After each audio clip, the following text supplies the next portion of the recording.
नमस्कार विद्यार्थियों। आशा करता हूं आपकी तैयारी बहुत अच्छे से चल रही होगी और वास्तव में एक सफल विद्यार्थी वही है और लक्ष्य के प्रति सजग विद्यार्थी वही है जो निरंतर अध्ययन में लगा हुआ रहता है और निश्चित सफलता एक न एक दिन उस व्यक्ति को मिलती है, उस अभ्यर्थी को, उस बच्चे को मिलती है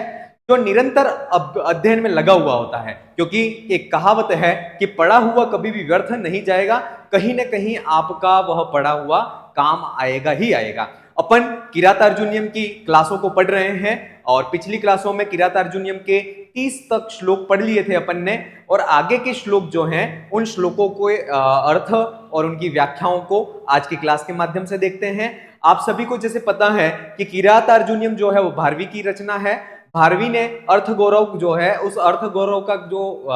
अर्थ है उस विशेषता को यहाँ पर भी उन्होंने उद्धृत किया है। परीक्षा में मुख्य तौर पर विशेषणों से संबंधित प्रश्न और साथ में ही सूक्तियां और सूक्तियों के वक्ता कौन है, मैं बार बार इस चीज को हाईलाइट करके बोलता हूं, इसलिए बोलता हूं क्योंकि यहां से प्रश्न आते हैं और वहां परीक्षा में किरातार्जुनीयम में कितने सर्ग हैं ऐसे क्वेश्चन नहीं आते हैं। अगर यद्यपि आ भी जाता है तो वह जिसने तैयारी की है वह भी कर देता है, जिसने नहीं की है वो भी कर लेता है। इसलिए हमें यही अपेक्षा रखनी है एग्जामिनर से कि वह क्वेश्चन थोड़े से अंदर डीप में जाकर के बनाए ताकि हम अगर तैयारी कर रहे हैं तो हम बिना तैयारी करने वाले जो अभ्यर्थी हैं उनसे कुछ अलग कुछ प्रदर्शन कर पाए। चलिए आज की क्लास किरातार्जुनीयम, इस क्लास को प्रारंभ करते हैं। जो भी बच्चे इस क्लास में पहली बार आए हैं इस चैनल को जरूर सब्सक्राइब करें। चलिए क्लास को प्रारंभ करते हैं। अगला श्लोक है 31वां श्लोक। यहां पर कहते हैं गुणानुरक्तानुरक्त साधनम कुलाभिमानी कुलजा नराधिप परेस्तुदन्यः क इवापहारये मनोहरान्मात्म वधुमीवा अश्रिय। अब कहते हैं कि अनुरक्तः साधनः, कहते हैं कि अनुरक्त साधनः अर्थात अनुकूल साधनों वाला, कुलाभिमानी अर्थात अपने कुल अपने वंश पर जो घमंड को करता है, अभिमान को करता है, ऐसा नराधिपः, ऐसा जो राजा है जो अनुरक्त साधनों वाला है, जो अपने कुल पर अपने वंश पर अभिमान करता है, ऐसा जो नराधिपः राजा है वह त्वद अन्यः कः इव, तुम्हारे अन्य तुम्हारे से दूसरा कौन हो सकता है जो गुणानुरक्ता, गुणों में अनुरक्त, गुणानुरक्ता जो गुणों में अनुरक्त है, कुलजाम अर्थात कुल परंपरा से वंश परंपरा से जो आई हुई है, ऐसी मनोरमाम अर्थात मनोहर सुंदर, आत्मवधू इव अपनी पत्नी के समान, आत्मवधू इव अपनी पत्नी के समान, श्रियम माने जो राज्य लक्ष्मी है उस राज्य लक्ष्मी को परे अर्थात दूसरे को अर्थात शत्रुओं को अपहारयेत सौंप देगा। ऐसा कौन हो सकता है? द्रौपदी है वह युधिष्ठिर से कहती है कि क्या कहती है? अनुरक्त साधनः अर्थात उचित साधनों से युक्त, अनुरक्त साधनों में लगा हुआ जो व्यक्ति है ऐसा, कुलाभिमानी अर्थात अपने कुल अपने वंश पर जो अभिमान करता है, ऐसा नराधिपः, नराधिपः मने ऐसा जो राजा है वह त्वद अन्यत कह इव, त्वद अन्यत कह तुम्हारे सिवा कौन हो सकता है जो गुणानुरक्ता अर्थात गुणों से अनुरक्त, गुणों से युक्त, कुलजाम कुल वंश परंपरा से आई हुई, ऐसी मनोरमाम अर्थात सुंदर मनोहर जो आत्मवधू इव अपनी पत्नी के समान इस प्रियम माने जो राज्य लक्ष्मी है उसको परई माने शत्रुओं और दूसरों को अपहारई सौंप देगा। हमारे द्रौपदी युधिष्ठिर से कहती है कि जो कुल परंपरा से प्राप्त है, अनुरक्त साधन आप जैसा जो तेजस्वी तुम्हारे जैसा जो राजा है उसके सिवा कौन ऐसा हो सकता है कि जो कुल परंपरा से प्राप्त होने वाली जो राज्य लक्ष्मी है उसको अपनी पत्नी के समान वह दूसरों को अपहारेत सौंप देगा। ऐसा कौन पागल हो सकता है, ऐसा कौन मूढ़ बुद्धि हो सकता है जो वंश परंपरा से प्राप्त इस राज्य लक्ष्मी को शत्रुओं के द्वारा उसका अपहरण करवा ले। इस प्रकार से द्रौपदी युधिष्ठिर से ये बात कहती है। आगे अगले श्लोक में भवंत मेतर ही मनस्वी गर्हिते विवर्तमानम नरदेव वर्तमनि कथम न मन्यु ज्वलयत्युदीरिता शमी तरु शुष्क मिवाग्निरुच्छिख। अब कहते हैं, अब द्रौपदी का गुस्सा जो है वो बहुत तीव्र गुस्सा आ रहा है उसको, तो वह कहती है कि नरदेव, गुस्से में कहती है कि हे नरदेव, हे प्रजाजनों के देव राजा, तुम अब भी जाग जाओ। क्यों? क्योंकि एतर ही अर्थात यह जो तुम कर रहे हो वह मनस्वी ग्रहिते अर्थात मनस्वी लोगों के द्वारा निंदित है। वीर लोगों के द्वारा ये जो मार्ग आप जो व्यवहार कर रहे हो वह गर्हिते निंदित है, उसकी बुराई की जाती है। ऐसे वर्तमनी ऐसे मार्ग में, ऐसे व्यवहार में विवर्तम भवंतः विवर्तमानम आप जो है वह व्यवहार कर रहे हैं, या ऐसे उस मार्ग में तुम स्थित होकर के क्या भवंतः आपको तीरितम मन्यु माने उद्दीप्त करने वाला जो मन्यु क्रोध है, उद्दीप्त करने वाला जो क्रोध है वह शुष्क अर्थात सूखे हुए शमी तरु अर्थात शमी का जो वृक्ष होता है उस शमी सूखे हुए शमी के वृक्ष को उच्छिख ऊंची ऊंची उठने वाली जो लपटे हैं जिसकी ऐसी अग्नि इव उस ऊंची ऊंची उठने वाली आग के समान कथम मतलब कथम किस प्रकार से मन्यु माने वह क्रोध न ज्वलय तुम्हें जला किस प्रकार से नहीं जला पा रहा है, ये मैं नहीं समझ पा रही हूं कि मैं इतना क्रोध कर रही हूं। जिस प्रकार से शमी तरु के पास में कोई अग्नि जल रही हो तो उस अग्नि की लंबी लंबी लपटें उस सूखे हुए शमी तरु को जला सकती हैं, उसी प्रकार मेरा जो क्रोध है वह मेरा क्रोध तुम्हारे इस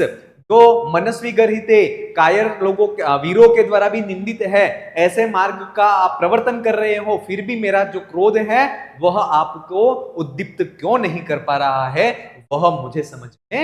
नहीं आ रहा है। एक बार फिर देख रहे हैं कि नरदेव अर्थात हे प्रजापालन पालक युधिष्ठिर एतर ही इस प्रकार से मनस्वी ग्रहिते अर्थात मनस्वी लोगों के द्वारा निंदित वर्तमनी मार्ग में विवर्तमानो स्थित होते हुए तीरितम उद्दीप्त करने वाला जो मन्यु है जो क्रोध है वह शमी तरु शुष्क शमी तरु शुष्क मने सूखे शमी तरु शमी का जो वृक्ष होता है उसको उच्छिख ऊंची ऊंची अग्नि की जो लपटें हैं उसके समान कथम न ज्वलय किस प्रकार से वह नहीं जला पा रहा या नहीं जला रहा है, ये बात मेरे को नहीं आ रही है कि आप जिस मार्ग में जा रहे हैं वह तो वीरों के द्वारा निंदित है, इसलिए तुम्हें उस मार्ग को छोड़ देना चाहिए। आइए अगले श्लोक की तरफ बढ़ते हैं। अब कहते हैं अवध्य कोपस्य विहंतुरापदः भवन्ति वश्या स्वयमेव देहिनाम अमर्ष शून्येन जनस्य जंतुना न जात हार्देन न विद्विषादरे। अब कहते हैं कि अवध्य कोपस्य अर्थात जो क्रोध से युक्त है, आदर्श क्रोध से सहित है, और आपदाम विहंतु और जो आपदाओं को नष्ट करने में समर्थ है, ऐसा जो व्यक्ति है देहिनः ऐसे उस व्यक्ति के देहिनः जो लोग हैं वह स्वयमेव अपने आप ही वंशा भवंती वशीभूत हो जाते हैं। अर्थात जो अवध्य कोपस्य जो सफल क्रोध को करने वाला है और जो आपदाओं को विहंतु नष्ट करने वाला है, ऐसे व्यक्ति के देहिनः जो दूसरे लोग हैं शत्रु आदि हैं वह स्वयमेव अपने आप ही वंशा भवंती उसके वशीभूत हो जाते हैं। और क्या होता है अमर्ष शून्येन अर्थात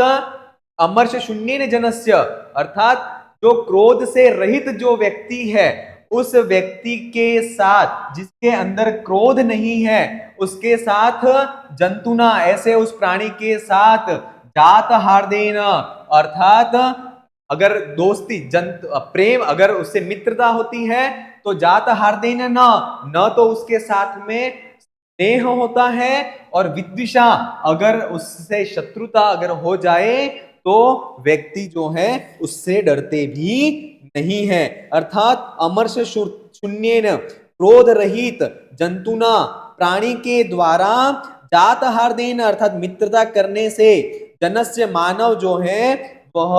आदरो न अर्थात सम्मान नहीं करते हैं, और विद्विषादरे और शत्रुता होने पर वह उससे डरते भी नहीं है। किससे नहीं डरते हैं? तो अमर्ष शून्येन, जो क्रोध से रहित है, ऐसे जनस्य लोग, ऐसे जो क्रोध से रहित है ऐसे उस व्यक्ति से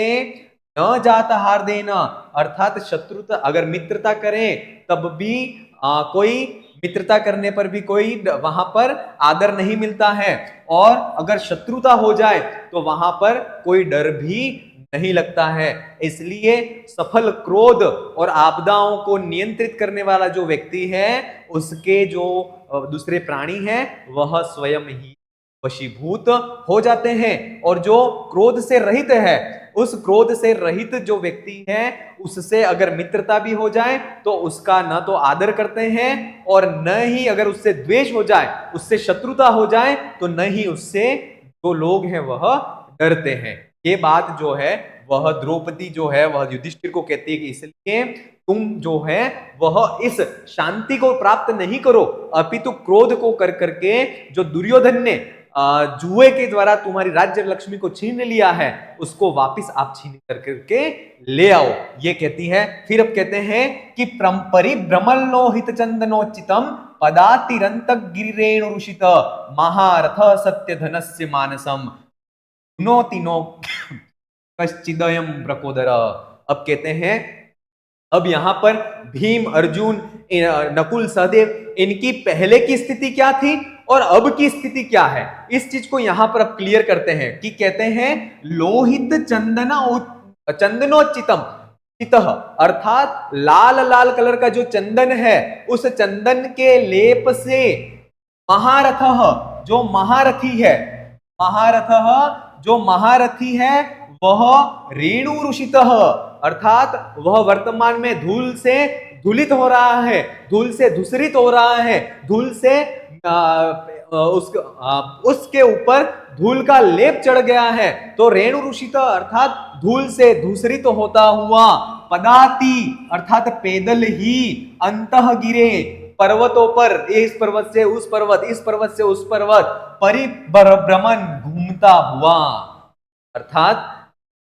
लाल जो पहले लाल चंदन से जिसका शरीर पर लेप किया जाता था वह वर्तमान में रेणु ऋषित धूल से धूसरित होता हुआ, धूल से मेला होता हुआ, पदाति पैदल ही, अंतः गिरे एक पर्वत से दूसरे पर्वत पर परिभ्रमण घूमता हुआ,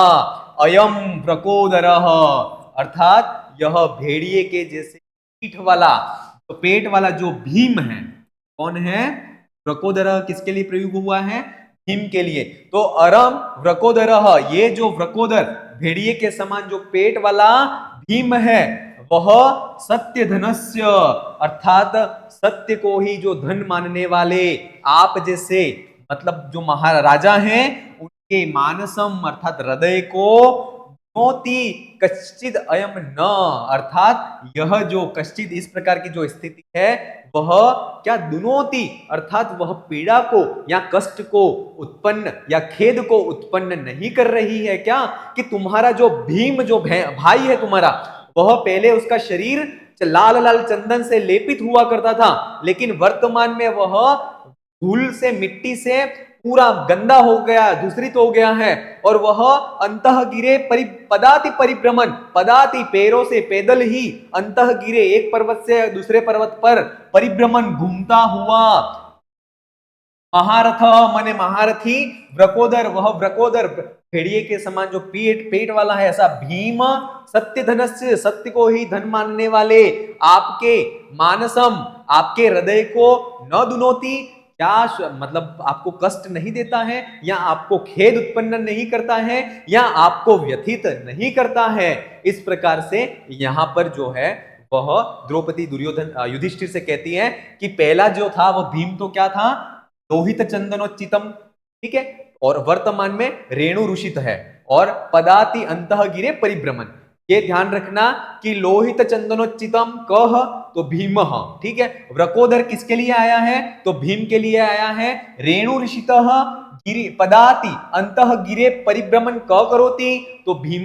ठीक है। ये सारी चीजें ध्यान रखना, ये इंपॉर्टेंट श्लोक है कि इनमें जो भीम है उसकी पहले की कंडीशन और बाद की कंडीशन को बताया गया है। अब फिर कहते हैं विजित्य प्राज्य अयमत्तरान कुरुन कुप्यम वसुवासवोपम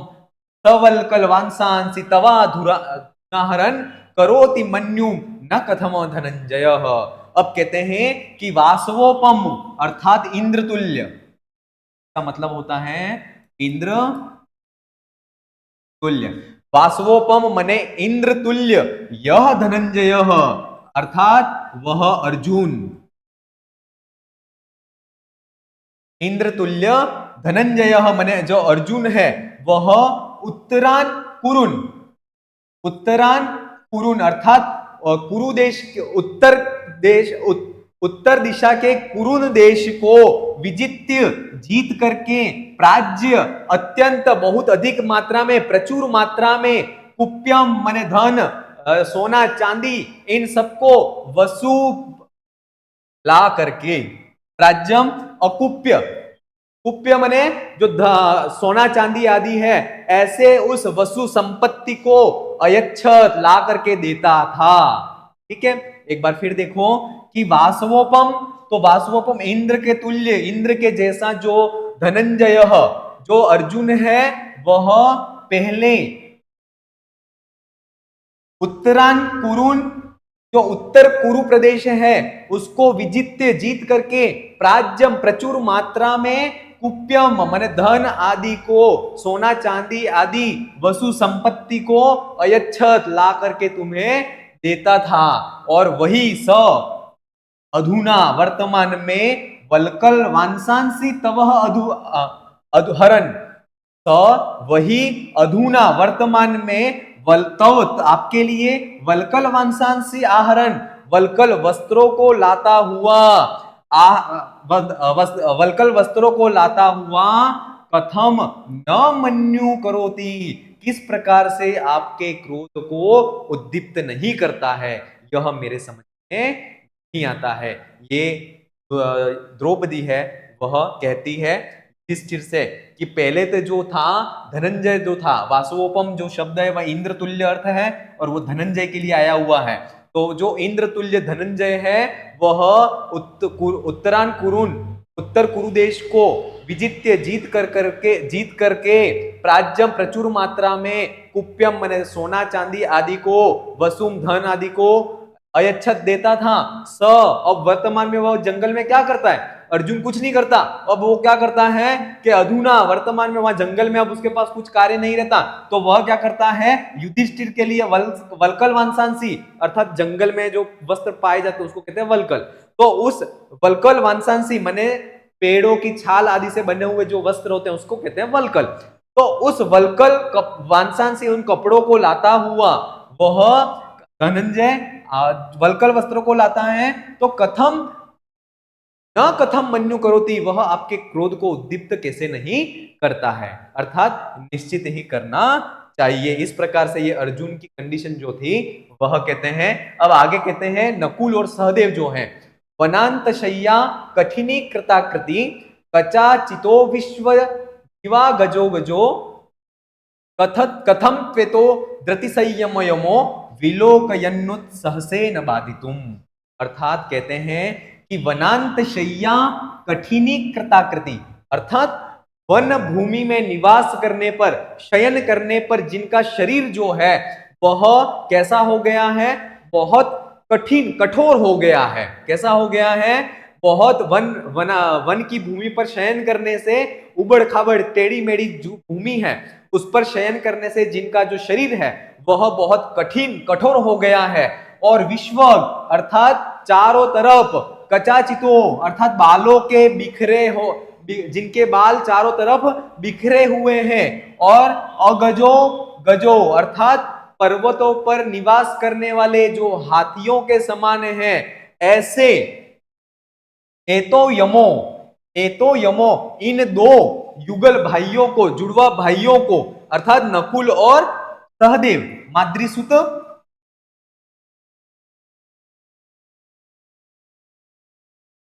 नकुल और सहदेव की बात यहां पर चल रही है। एतो यमो अर्थात ये जो यम युगल भाई है नकुल और सहदेव, इनको विलोकयन देखते हुए, क्या करते हुए? इनको देखते हुए, कथम के इस कारण से, तुम धृति संयमो न बाधि तुम संयते अर्थात इनको देखने के बाद तुम धैर्य और संयम इन दोनों को बाधि तुम न संयते, इनको छोड़ने के लिए कैसे प्रयास को नहीं कर रहे हो। अर्थात जो तुम्हारे भाई नकुल और सहदेव, माद्रीसुत नकुल और सहदेव, जो क्या थे? जिनका शरीर वनांत शैया कठिनी कृताकृति, जिनका शरीर जो है वह वन प्रदेश की भूमि पर निवास सोने से, शय्यन ऐसी शैयाओं पर सोने से कठिन कठोर हो चुका है, और जो जिनके विश्वग, जो कचाचितो जिनके बाल हैं वह विश्वग चारों तरफ फैले हुए हैं, और वनों पर्वतों पर निवास करने वाले जो गज हाथियों के समान है, एतो यमो ऐसे जो यम युगल भाई हैं नकुल और सहदेव, इनको विलोकयन देखते हुए, कथम कथम आप जो है वह धृति संयमों और धैर्य और संयम को बाधितुम न संयते अर्थात इनको छोड़ने के लिए, इनका छोड़ने के लिए आप तैयार नहीं हो रहे हो। ये बात तो है वह नकुल और सहदेव की कर रहे हैं कि नकुल और सहदेव की हालत क्या हो रही है। आगे, इमामहम वेद न ताव की धियम विचित्र रूपा खलु चित्तवृत्तयः विचिन्तयन्त्या भवदा पदा परम परा रुजन्ति चेत प्रसभम ममाधयः। अब कहते हैं कि इमाम तावकिम, इस तरह की आपकी धियम बुद्धि को न वेदः, मैं नहीं जानती हूं। युधिष्ठिर को द्रौपदी कहती है, इमाम इस तरह की तावकी आपकी धियम बुद्धि को न वेदः, नहीं जानती हूं। क्यों? क्योंकि खलु निश्चय से चित्तवृत्तयः, जो चित्त मन की जो वृत्तियां हैं, जो आचरण है, वह विचित्र रूपा अनेक रूपों वाली होती है। और ये सुक्ति जो है वह इंपॉर्टेंट है। इस सुक्ति को कहने वाले कौन है? द्रौपदी है। कौन है? इस सुक्ति को कहने वाली कौन है? द्रौपदी है। वक्ता तो ये हो गई, किसको कह रहे हैं? तो ये जो बात है वह युधिष्ठिर को कह रहे हैं। ठीक है, तो इमाम मतलब आपकी इस तरह की तावकीम, आपकी धियम बुद्धि को न वेद, मैं नहीं जानती हूं, क्योंकि खलु निश्चय से चित्त वृत्तय, मन की चित्त की जो वृत्तियां हैं, आचरण है, वह विचित्र रूपा अनेक प्रकार का हुआ करता है। इसलिए फिर भी पराम अर्थात शत्रुओं के द्वारा, भवदा पदाम अर्थात आपकी तरफ जो आने वाली जो आपत्तियां हैं उनको विचिंतयन्त्या अर्थात मैं जैसे विचार करती हूं, शत्रुओं के द्वारा जो आपत्तियां, अपमान जो है, तिरस्कार है, उसको विचिंतयन्त्या मैं विचार करती हूं, सोचती हूं, तदा तब क्या होता है? मम प्रसभम मम आधयः रुजन्ति चेत, तब हठात अर्थात बलपूर्वक, तब हठात अर्थात बलपूर्वक जो मेरा मानसिक व्यथाएं, आधयः मने मानसिक जो व्यथाएं हैं, वह मेरे चित्त को प्रसभम रुजन्ति अर्थात हठ से बलपूर्वक वह मुझे व्याकुलित करती है। ठीक है, चेत अर्थात जब आप परामन शत्रुओं के द्वारा भवदापदम मतलब जो तिरस्कार अपमान जो आदि आता है उसको विचिंतयन्ता उनको जब सोचती हूं तब चेत जो मेरा चित्त है जो हृदय है वह क्या होता है आधय मने बलपूर्वक प्रसभम रुजंती अत्यधिक व्याकुल हो जाता है। इस प्रकार से इसका श्लोक इसका अर्थ होता है कि द्रौपदी की स्थिति कैसी होती है। अब ये जो द्रौपदी है वह ये कर रही है कि ये न केन किसी भी प्रकार से दुर्योधन का जो क्रोध है उस क्रोध को कैसे भी करके उद्दीप्त किया जाए उसके लिए वह प्रयासरत है, उसके लिए वह प्रयासरत है और ये नहीं कि न कुछ भी कर करके उसके क्रोध को उद्दीप्त किया जाए ताकि वह प्रतिकार करने के लिए दुर्योधन से युद्ध करने के लिए खड़ा हो जाए। और वास्तव में वीर तो वही है जो शत्रुओं का प्रतिकार करे, लेकिन कुछ शर्तें ऐसी थी जिस शर्तों के अधीन होकर के युधिष्ठिर है वह किसी कार्य को करने के लिए उद्यत नहीं हो रहा था। अब कहते हैं कि पुराधिरूढ़ शयनम महाधनम विबोध्य से स्तुति गीते मंगले अदब्रदर्भा अधिशय्य स्थली जहासी निद्राम अशिवे शिवारुते। अब कहते हैं बहुत अच्छा है अगर ऐसा श्लोक अगर अपन को कोई कह देना तो अपने को तो इतना क्या इससे थोड़ा सा पहले भी गुस्सा आ जाए, है ना, क्योंकि गुस्सा हमें बहुत जल्दी आता है। तो अब द्रौपदी वास्तव में युधिष्ठिर की सहनशीलता कितनी है इतना कहने पर, वो भी महिलाओं के इतना कहने पर युधिष्ठिर है जो सहन शक्ति को धारण किए हुए हैं। अब कहते हैं कि यह त्वम महाधन अर्थात जो महातेजस्वी हो आप, ठीक है, ऐसे महाधन महान तेजस्वी पराक्रमी शयनम अर्थात सोते समय अधिरूढ़ जब आप जगते थे जगाए जाते थे तो स्तुति गीते मंगले अर्थात मंगल जो स्तुति गीत आदि थे उनके द्वारा पूरा मतलब पहले जब आप यहां पर नहीं थे तब विबोध्य से जगाए जाते थे। यह मने जो त्वम आप महाधन अर्थात महान तेजस्वी शयनम जब निद्रा शयनम जब सोते थे अधिरूढ़ शय्या पर महाधन मने बहुमूल्य जो शय्या होती थी उस शयनम शय्या पर अधिरूढ़ जब आप सोते थे तब स्तुति गीते मंगले अर्थात मंगल जो स्तुति और गीत आदि जो होते थे उनसे विबोध्य से जगाए जाते थे। अर्थात आपको जब प्रातः काल में उठाया जाता था तब आपको मंगल गीतों के द्वारा आपको जगाया जाता था और वही स आप अदब्र दरभाम अर्थात प्रचुर अदब्र दरभार अर्थात प्रचुर कुश वाली स्थलिम अधिशय्य उस ऐसी जगह पर उस वन प्रदेश की जगह पर अधिशय्य सोते हुए निद्रा को धारण करते हुए अशिवे शिवारुते जहासी अर्थात अब तुम अशिवे अर्थात अमंगल वाले शिवारुते अर्थात गिदड़ियों के रुदन से जहासी जगाए जाते हो। किससे जगाए जाते हो तो निद्रा से आप अमंगल जो गिदड़ियों का रुदन है उससे जहासी जगाए जाते हो। अर्थात पहले जब पूरा मैंने पहले महाधन अर्थात महान बहुमूल्य शयनम शय्या पर अधिरूढ़ सोते हुए जब सोते थे अधिरूढ़ मैंने सोते थे तब स्तुति गीते मंगले स्तुति गीते अर्थात मंगल स्तुति और गीतों के द्वारा विबोध्य से आप जगाए जाते थे। कब पूरा पहले जब यहां पर द्वैतवन में नहीं आए थे तब, और अब स माने वही दुर्योधन अदब्र दर्भाम अर्थात कुशाओं की जमीन वाली कुशाओं से युक्त स्थलिम यानी जगह पर अधिशय्य सोते हुए आप जो हो वह अशिवे मतलब अमंगल शिवारुते गिदड़ियों के रुदन से निद्राम जहासी नींद से जहासी जगाए जाते हो यो उठाए जाते हो। इस प्रकार से परिवर्तन आ गया है। आप पहले तो कैसे अच्छे मंगल गीतों से जगाए जाते थे, और अब जो है वह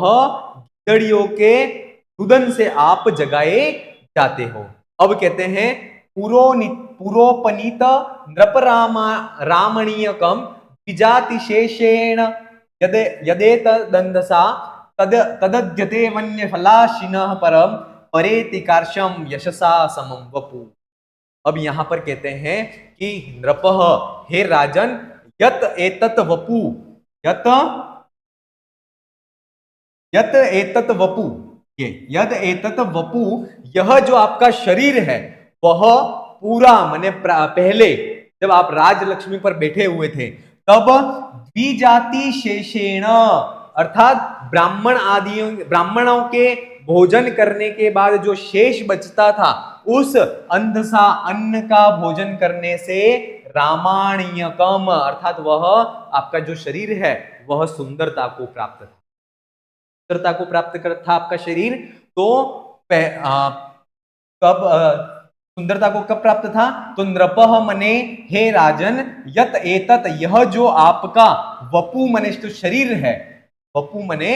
जो शरीर है वह पूरा पहले समय में जाति शेषेण, अर्थात ब्राह्मण आदि के भोजन कर लेने के बाद जो अवशेष भोजन बचा है उसको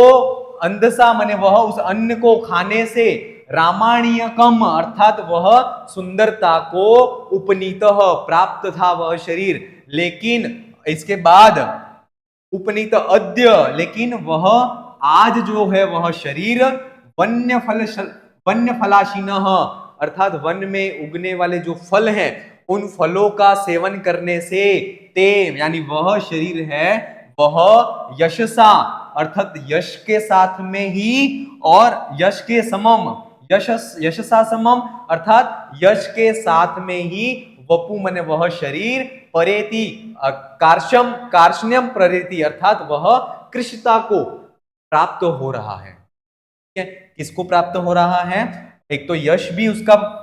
कार्ष्ण मतलब क्षीण हो रहा है, और दूसरा उसका जो शरीर है वह भी वन्य फल को खाने से वह क्षीणता को प्राप्त हो रहा है, कृश माने दुबला हो रहा है। ठीक है, एक बार फिर देखें कि जो यत एतत शरीरम, यह जो आपका वपु शरीर है वह विजाति शेषेण अंधसा, ब्राह्मण आदि के भोजन करने के बाद अंधसा जो अन्न बचता था उसको खाने से रामाणीयकम, अर्थात सुंदरता को उपनीत प्राप्त था, तद वही एतत शरीर, एतत वपु, वही जो शरीर है वह वन्य फलाशीनम, अर्थात वन के जो फल हैं उन फलों को खाने के कारण यशसा समम, अर्थात यश के साथ में ही वह जो वपु जो शरीर है वह कार्ष्णम परेति, अर्थात कृशता, दुर्बलता या क्षीणता को वह शरीर आपका प्राप्त हो रहा है। इस प्रकार की द्रौपदी है वह इनको कहती है। अगला श्लोक है अनारतम यो मणिपीठ शायिना। इसमें आप सभी को पता है कौन सा इसमें छंद कौन सा है? तो छंद की बात करें तो इसमें जो छंद है वह वंशस्थ छंद है। ध्यान रखना, वंशस्थ, मैं बार बार इस चीज को रिपीट नहीं करूंगा। वंशस्थ छंद है अनारतम यो मणिपीठ शायिना वरंजय द्राज शिरः स्रजाम रज निशीदतस्तो चरणो वनेषु ते प्रगद्विजालू नक्षिखेषु वन्निशाम बर्हिशाम। अब कहते हैं कि अनारतम अर्थात निरंतर, मणिपीठ शायिना, मणियों की पीठ से युक्त जो चरण रखने का जो स्थान है, कह सकते हैं टेबल कह सकते हैं या पाठा कह सकते हैं। अनारतम निरंतर, मणिपीठ शायिना, मणियों से खचित ऐसा जो पैर रखने का जो टेबल है या ऐसा जो पाठा है, ऐसा यो चरणों, ऐसे उस टेबल पर यो चरणों जो आपके चरण हैं वह राज शिरः स्रजाम रजः, राजाओं के निरंतर आपके चरणों में झुके रहने से उनके गले में स्थित जो मालाएं हैं उन मालाओं का जो पराग कण है उन पराग कण से आपके यो चरण, जो आपके चरण थे वह रंजय मने वह रंजित थे, अर्थात रंगे हुए थे। रंगे हुए थे उस पराग के कण से। किस पराग कण से? यो मने जो जो चरणों आपके चरण हैं वह अनारतम हमेशा कंटिन्यू मणिपीठ शाही नाम मणियों की पीठ वाला जो टेबल है या ऐसा पाठा है उस पर आपके चरण जो है वह रहते थे। और राज शिरा सृजाम्रजः और जो राजाओं के शिरों के झुकने से उनके गले में जो माला है उन पुष्पों की मालाओं का जो रजकण है वह आपके पैरों पर आपके चरणों पर हमेशा रंगा हुआ ही रहता था। और तो ते ऐसे वे जो चरण हैं वह ऐसे जो चरण हैं वह मृग द्विजालुन नखेशु मृग द्विजालुन शिखेशु अर्थात हिरणों के द्वारा और ब्राह्मणों के द्वारा जिनके अग्रभाग तोड़ दिए गए हैं ऐसे बरहिशाम मने कुशा जो कुश होती है ऐसी घास जो जिसका अग्रभाग हिरणों के द्वारा और ब्राह्मणों के द्वारा तोड़ दिया गया है ऐसी तीखी तीखी जो कुशा है उस पर वनेशु वन में चरणों आपके जो चरण हैं वह निशित रखे जाते हैं। पहले तो जो आपके चरण थे वह निरंतर मणियों से खचित जो पीठ थी उस मणियों से खचित पीठ पर रखे जाते थे और राजाओं के जो सिर पर रखी हुई जो मालाएं हैं वह आपके चरणों का प्रणाम करने से उनके पुष्पों की जो मालाओं का परागकण था वह आपके चरणों पर लगता था। और वही जो चरण है आपके वह क्या वर्तमान में कैसे हो गए हैं तो हिरणों और ब्राह्मणों के द्वारा जिन कुशाओं का अग्रभाग है वह तोड़ दिया गया है ऐसी बरहिशा में ऐसी तीखी तीखी जो कुशाएं हैं उन ऐसी कुशाओं वनेशु बरहिशाम वन की जो कुशाएं हैं वहां पर तो चरणों निधित आपके जो चरण हैं वह उन पर रखे जाते हैं। ये बात अब यहां पर क्या पहले की कंडीशन और अभी की कंडीशन से कंपेयर कर रही है द्रौपदी जो है वह। आगे बढ़ते हैं। ईशन निमित्ता यदीयम दशा ततः समुल्लमुन्मूलयन्तीव मे मन परेर पर्यासित वीर्य संपदा पराभवोप्युत्सव एव मानिनाम। ये पराभवोप्युत्सव एव मानिनाम ये इंपॉर्टेंट सूक्ति है और इसके जो वक्ता हैं वह कौन है द्रौपदी है। इनको किसको कहा है तो इसको जो कहा है वह किसको कहा गया है तो युधिष्ठिर को कहा गया है या युधिष्ठिर को कहा गया है। अब कहती हैं यद इयम तत्दशा द्विषताम निमित्तः यत मने यम इस प्रकार की जो दशा है तत्दशा तुम्हारी जो दशा है तुम्हारी जो स्थिति है वह द्विषताम निमित्तः अर्थात शत्रुओं के द्वारा हुई है। ततः इसलिए मे मनः अर्थात मेरे मन को समूल अर्थात जड़ से सहित उन्मूलयन्ती व उखाड़ कर फेंकने के समान वह मुझे परेशान कर रही है क्योंकि परे अर्थात शत्रुओं के द्वारा परे यानी शत्रुओं के द्वारा अपर्यासित वीर संपदाम अर्थात अनभिभूत पराक्रम रूपी संपत्ति वाले अर्थात जिन्होंने पराक्रम रूपी जो संपत्ति है उसको कभी शत्रुओं की पराक्रम रूपी जो संपत्ति है उसको कभी अभिभूत उसको नहीं किया है ऐसे मानी नाम जो मानी व्यक्ति हैं स्वाभिमानी व्यक्ति हैं उसके लिए पराभव एक बार पराजय भी प्राप्त हो जाए तो वह उत्सव इव अर्थात उत्सव के समान कही गई है। ऐसा वह द्रौपदी है वह कहती है क्या कहती है कि यद इयम दशा ततः यद इयम दशा द्विषताम निमित्तः यह जो आपकी इस तरह की दशा हुई है वह शत्रुओं के कारण हुई है इसीलिए ततः इसलिए मैं मनः समूल उन्मूलयन्ती व अर्थात इसलिए मेरे मन को समूल अर्थात जड़ से सहित उन्मूलयन्ती व उखाड़ कर फेंकने के समान मुझे वह व्यथित कर रही हैं। परे अर्थात शत्रुओं के अपर्यासित वीर्य संपदा अर्थात अनभिभूत जो पराक्रम है उस अनभिभूत पराक्रम रूपी संपत्तियों वाले मानी नाम माने जो स्वाभिमानी होता है उसके पराभव पराजय भी उत्सव एव, उत्सव के समान होती है। ये चीज इंपॉर्टेंट है। पराभवोप्युत्सवेव मानिनाम, ये बहुत इंपॉर्टेंट सूक्ति है, ध्यान रखना कि ये परीक्षा में पूछी जा सकती है। चलिए अगले अगले श्लोक की तरफ बढ़ते हैं। अब कहते हैं विहाय शांति नृपधाम तत्पुनः प्रसीद संदेहि वधाय विद्विषाम प्रजन्ति शत्रून् वधूयः विनिस्पृहा शमेन सिद्धिम मुनियो न बुभृतः। अब कहते हैं कि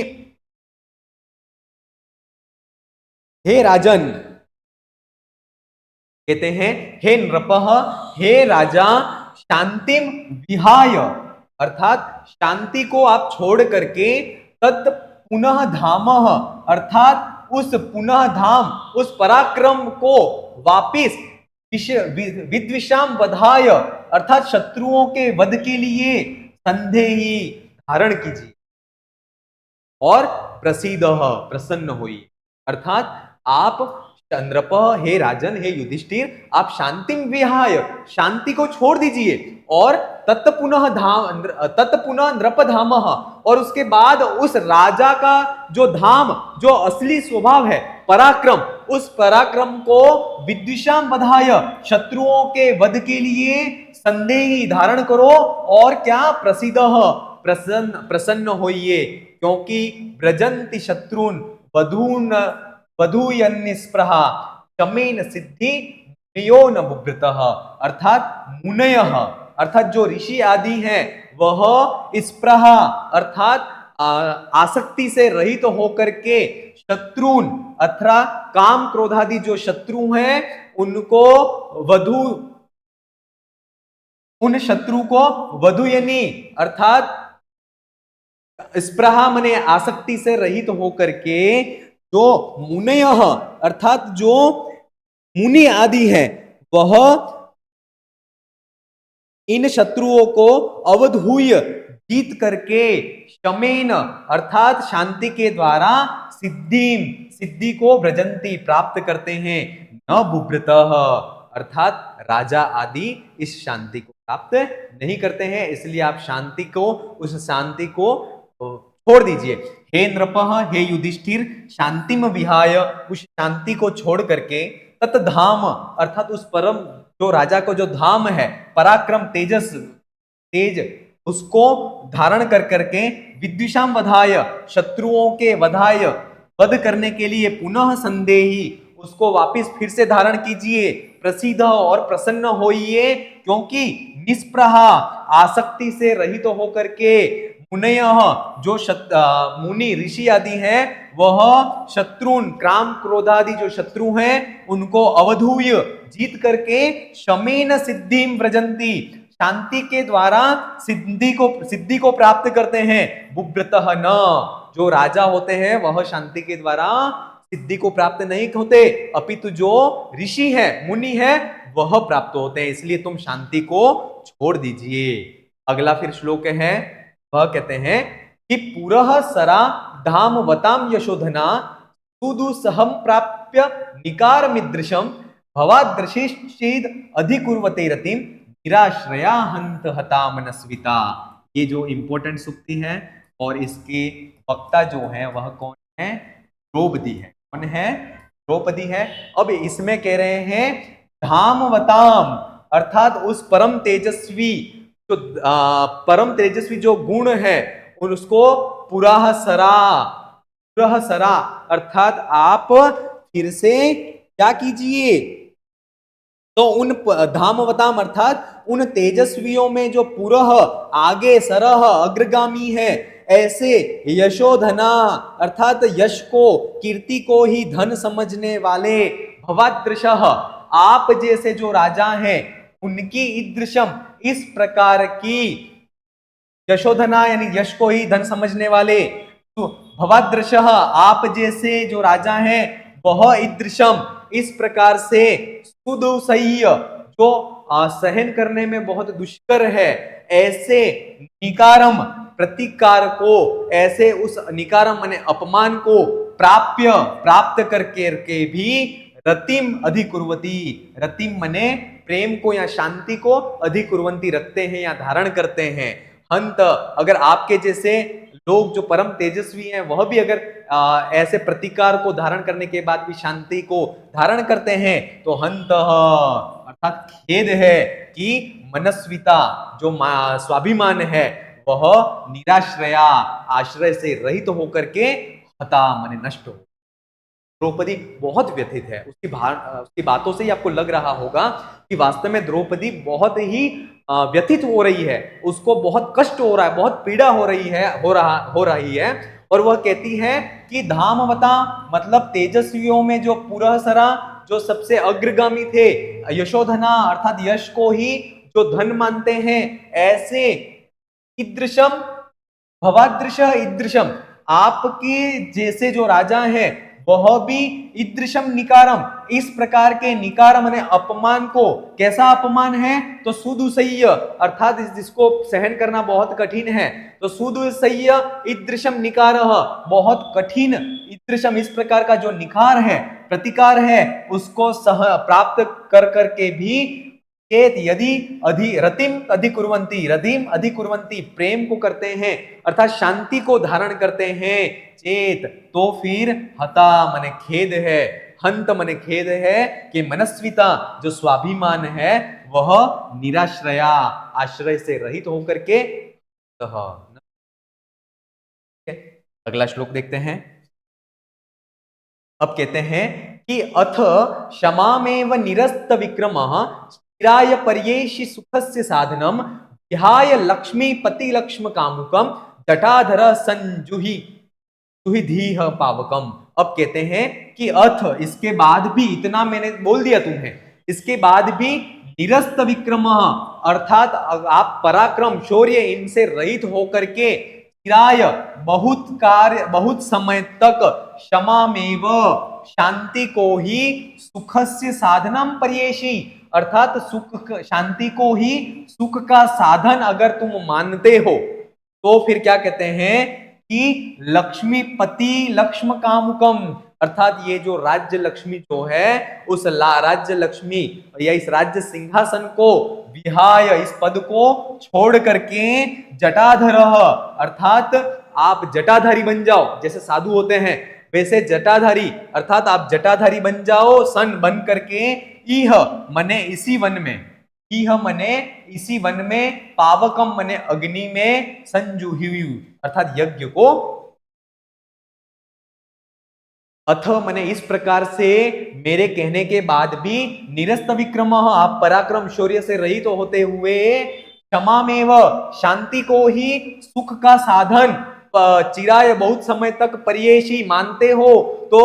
आप राज्य लक्ष्मी रूपी जो ये पद है इसको विहाय छोड़ कर करके जटाधर जटाधारी बन जाइए और यह यहीं पर पावकम मने अग्नि में, संजुहु मने यज्ञ को कीजिए। तो यहां पर जो था वह जो श्लोक था वह 45वां श्लोक था।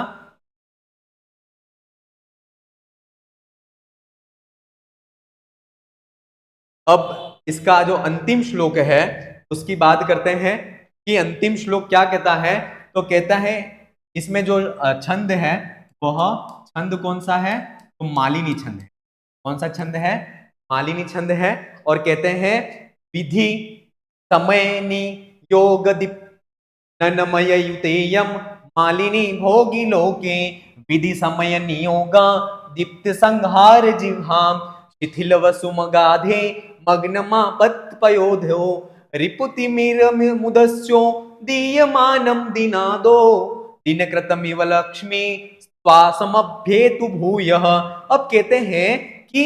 विधि समय नियोगात अर्थात दुर्भाग्यवश, दुर्भाग्य और काल के वश, अगाधे मतलब जो गंभीर है, और क्या है आपत पयोधे अर्थात जो आपत्ति विपत्ति रूपी समुद्र में जो मग्न है, डूबा हुआ है, ऐसे दीप्त संहार जिवहा